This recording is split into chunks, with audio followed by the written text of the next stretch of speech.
At any arcade, barcade, or gaming convention with pinball machines, you'll see enthusiasts hunched over and clutching the sides of those things for dear life. Occasionally, they'll yank back on the plunger and deftly send another ball rifling through the cabinet at light speed without breaking eye contact with a menagerie of blinking lights and curiously placed bumpers, ramps, widgets, fidgets, flippers, dippers, and paths that somehow tie together in a theme like Attack from Mars or The Addams Family, Twilight Zone, Flash Gordon, hundreds more. Now, if you're like me, you wonder how video pinball could have the following it does. Doesn't the enjoyment of pinball stem from the real-life physics of the ball and the way it moves through the machine? Well, yeah, I'd say it does, but hey, like any other machine in an arcade, it costs money to play. Why continue to sink quarters into the real thing when you can pay a single price for a home experience? And due to this, there are pinball enthusiasts who specifically care about video pinball. And the NES was home to a good number of video pinball games, 6 in fact. So today we'll be going over the original black box pinball game, a couple of fancy cabinet simulations of actual pinball machines, then we have Rollerball and Rockin' Ball, which each kind of do their own thing, and then there's Pinball Quest. It's set out to turn pinball into an RPG. Let's hop in and see what's up.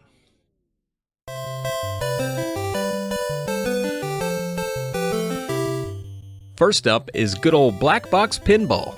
And if you were expecting an overly simplistic experience with crude graphics and bad physics that wouldn't be worth the time it takes to get it working on your NES, you'd be about half right. Visually, yes, the graphics are a bit crude.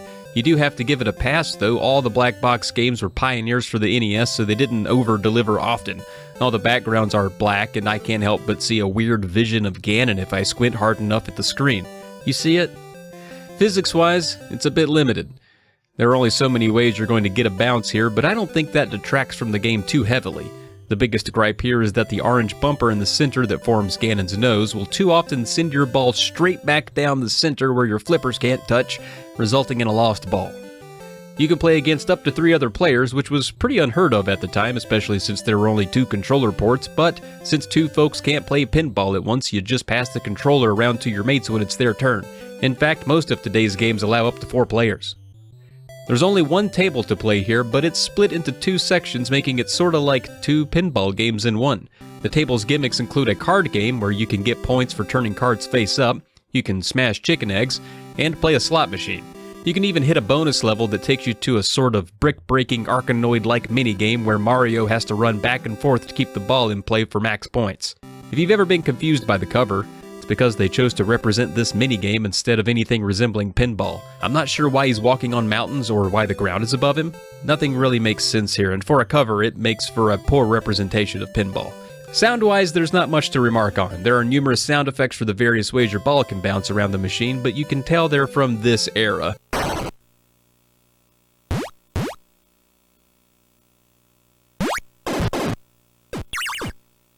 And there's no music to back it all up. All in all, I still managed to be impressed by this one, largely because I wasn't expecting much. It's the lightest experience of the NES pinball bunch, but certainly with some amusement to be had.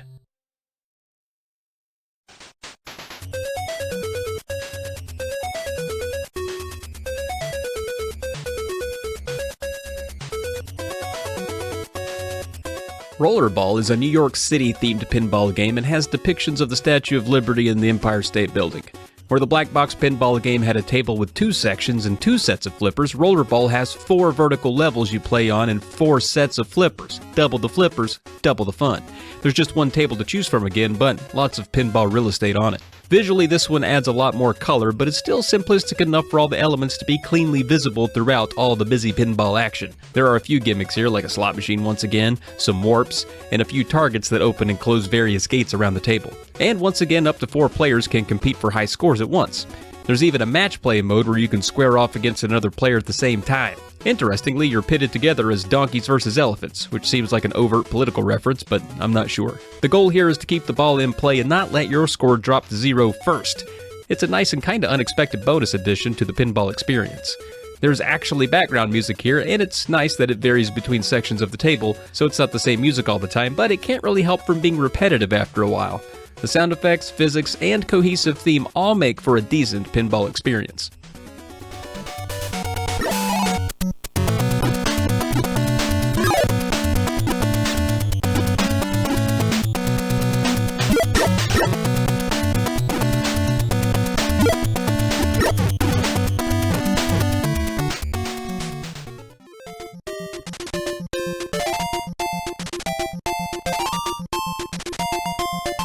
Rollerball is a cart loaded with pinball and pinball-adjacent experiences. I had no idea what to expect with this one and walked away impressed. If you have a PAL, this cart is going to be even more fun, but there's plenty here for a single player to chew on. On the first screen you'll see there are 4 modes. Pinball in the upper left, Battle Flipper below that, Sports Pinball to the right of that, and a mode called 9-Ball in the top right. Starting with Pinball, this is going to be what you'd expect for the most part. It's a single table with 2 sections, except you're in control of where the flippers are, either the top or bottom depending on where the ball is. There's a special level you can access too if you're savvy enough. The pinball play here is good, but doesn't do enough to set itself apart from today's other games, at least in my opinion. However, the other modes of this game do. So back to the main screen, the bottom left mode, Battle Flipper, is sort of like air hockey, but with a pinball. There are 3 different tables you can try, called Bomber, Thunder, and Attack, and each has a different layout with their own gimmicks and shapes, but the objective is always the same. Score a goal on your opponent by getting the ball between their flippers. First, you choose your character, and if you're playing solo, you also select your opponent from the list of names. The characters change nothing about the gameplay and just represent you as an avatar. After that, you get to battle flipping in the flip-off. Players send the ball back and forth and try to score a goal by getting it past the other's flippers. Additionally, when the ball is in their court, so to speak, you can move one or both of your flippers to their side for some extra offense. But you have to be quick to move them back down to defend your goal if the ball heads in that direction. You kind of have to imagine that the table rises in the middle, and so there is a gravitational momentum to account for. I found this to be really fun against the computer, and I imagine it's probably a fun time with a second human player too. Once again, from the main menu, in the bottom right is Sports Pinball.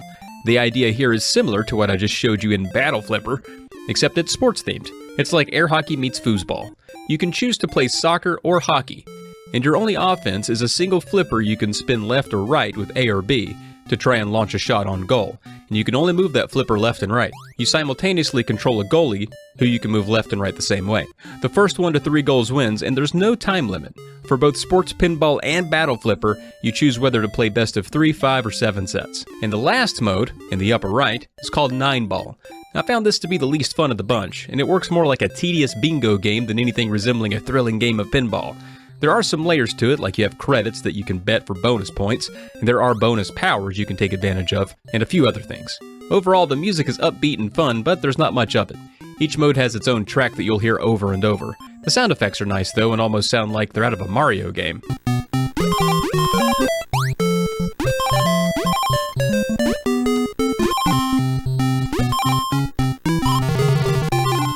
Rollerball is one of those games that I would have never given much attention to had I not set out to review all of the pinball games for this video. And now it's one I expect to revisit on occasion, especially for some easy to get the hang of and quick to fun multiplayer experiences.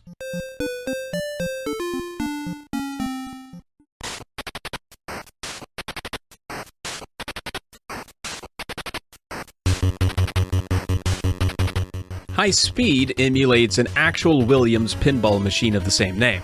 The machine itself came out in January of 1986 and eventually produced over 17,000 units. High Speed was a well-loved machine that pioneered many firsts for pinball. It was the first to play a complete song and the first to use an alphanumeric display. The NES game opens to some jarring dispatch chatter in reference to this speeding car on screen. Dispatch, this is 504. Got away. Over. This would be neat if it were a racing game, I guess, but it's pinball, remember? The high-speed chase theme centers around your ball being the car, and you race up and around ramps trying to evade capture by letting your ball slip between the flippers. What's interesting here is that the NES version needlessly introduced very aggravating enemies in what would have otherwise been a decent high-score chasing experience. There are acid patches that melt your ball and tumbleweeds that will pick it up and drop it right between the flippers. The way around this is to use a lightning bomb that you can collect after meeting a series of criteria.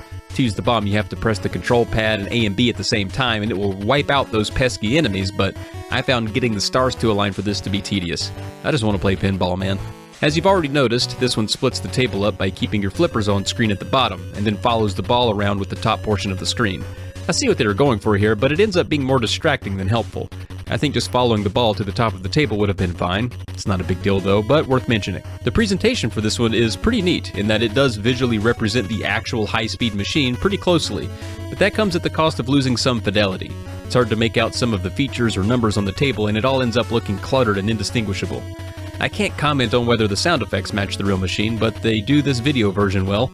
There are a number of different music tracks in the background, and a few are pretty good in my opinion, but during play you're going to mostly hear the bips, bops, blips, and beeps of the game over all else.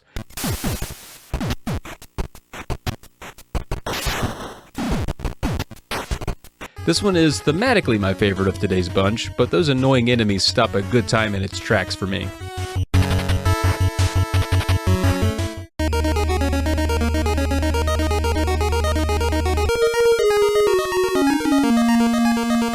That leads us to Pinbot, which has a lot of similarities to High Speed. Pinbot predates High Speed on the NES by a year and was developed by the same folks, Rare. The actual machine itself came out a few months after High Speed, and eventually sold 12,000 units. Ultimately, it wasn't quite as popular as High Speed, but was still marketed as the ultimate machine. Once again, the NES version tries hard to visually emulate the actual machine, and overall does a fine job, but it suffers the same fate as High Speed, where those added details amount to visual clutter with the limited pixels available. This one also has that split screen feature when the ball goes to the top of the table, and I'm not any more of a fan of that here. The theme and gimmicks to this one are kind of interesting though. You're in outer space, and you get points for making your way through the spiraling vortex, depending on the ball's velocity, and there's a light grid in the center that when lit up completely, gives you another ball, and your points are doubled while both balls are active. Pinbot has a lot of neat features to explore. However, just like High Speed, the developers tossed in annoying enemies that float around the center of the table and will catch your ball and dunk it between your flippers, causing you a death. I get wanting to add more to these games to spice them up for the home port, but it would be nice if you could turn those enemies off and play the original mode. Some of us just want to play good old-fashioned pinball here. We don't want Space Ghost grabbing our balls out of thin air and ruining our momentum.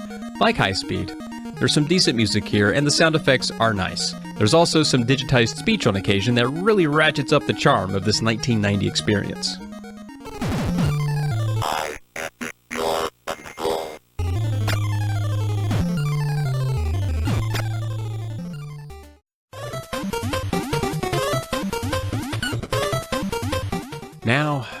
Now for Pinball Quest. You have a choice of 3 different pinball tables, or you can jump right into RPG mode. Your choices of tables are Pop Pop, which is a bowling/Murica themed table complete with stars and bars. Then there's Viva Golf, which is fairly self-explanatory, golf and stuff. Then there's a circus one with slot machines and clown references all over the place. These tables are nice and all, but not the focus of this cartridge. You gotta go into RPG mode for the full Pinball Quest experience. The idea for this game is stellar. What a great idea to take something like pinball and somehow turn it into an adventure where you gotta flip the ball up the screen to attack enemies and unlock pathways. Whoever thought of this must have been really proud of themselves, and you know what? They should have been. Heck, you even use those points you've accrued to buy power-ups for the next levels like stoppers or bonus flippers and more. It's incredibly smart. However, this winds up being an agonizingly punishing experience, as one mistake, just one, can wipe out tons of progress. See, as you make your way through, you are responsible for using the control pad to take your flippers with you to the next position. Having control of your flippers also means you'll need to dodge attacks enemies levy at them. Getting hit and losing your flippers will result in you being sent to the previous section. And naturally, as you'd expect, if you let the ball slip twixt your flippers, then you'll be sent back to the previous section as well. Watching your ball bounce down the screen to the previous section you just narrowly survived in the first place is brutal. It just pitifully bounces all the way down there. You can try to flip at it, with the hopes that maybe the game will feel sorry for you, say just kidding, and let you keep your progress, but no. That pathetic ball always bounces all the way back down. There are no checkpoints, and that's not even the worst way this game rubs your nose in your failures. It'll send you back to the passageway that connects to the previous section, presumably in case you want to visit the shop and buy some power-ups. And that's thoughtful of Pinball Quest, but it blocks you from going back up. Which makes sense, because you just failed up there. But worse, it makes you walk your ass down to the previous section to do it all over again. The walk of shame. Like it's making you walk to the principal's office. Pinball Quest also has lots of other spins on it to ramp up the difficulty, and the overall aggravation. Some bosses take a large number of hits to kill if you're not powered up, and if you get their health down pretty far but slip up and have to go backward, none of your progress on that boss was saved. You'll have to bounce your way back up to that spot and start that fight over. The power-ups are nice if you know how to utilize them, which will take a little practice. I recommend reading the manual carefully before starting this one. One neat wrinkle is that you can try to steal power-ups from the shop and see if you're lucky. Now, I didn't get as far in this one as I did once upon a time when I made it to the 6th and final level before it all came crashing down on me. I don't mean to be overly hyperbolic, but I definitely got a hint of PTSD from that experience, and coming back to this game for this video, even years later, has been rough. I definitely saved this game for last. I mean, I'm telling you, I was right there on the cusp of saving the princess after hours of beating my head against the wall, climbing up the map, having to repeat sections over and over, my thumbs bruised and raw, and in one moment, it all went downhill and I couldn't rebound. I just kept going backward, falling, down, down, down. I had hit my limit, I guess, and within a matter of seconds, I was back at the starting area. So you'll only see the first 2 levels here in this footage because, well, folks, I just can't. It's still too soon. It's too fresh. And the thing is, I can't tell you it's a bad game because I'm so in favor of this outside-the-box idea. I just wish there was a checkpoint system so that all your progress didn't have to come crashing down over a few mistakes. That's a little too brutal. Visually, the game is decent. I appreciate the high fantasy theme associated with the RPG quest. It's a nice touch. Musically, it's a little lame and repetitive. Nothing really stands out, mostly amounts to a series of lightly puffed kazoo sounds under the occasional ascension of shrill tones. The sound effects lack a bit of imagination too. The flippers sound like wind passing on a leather couch, and you'll hear that sound over 7,000 times if you plug around in this one long enough to get any good.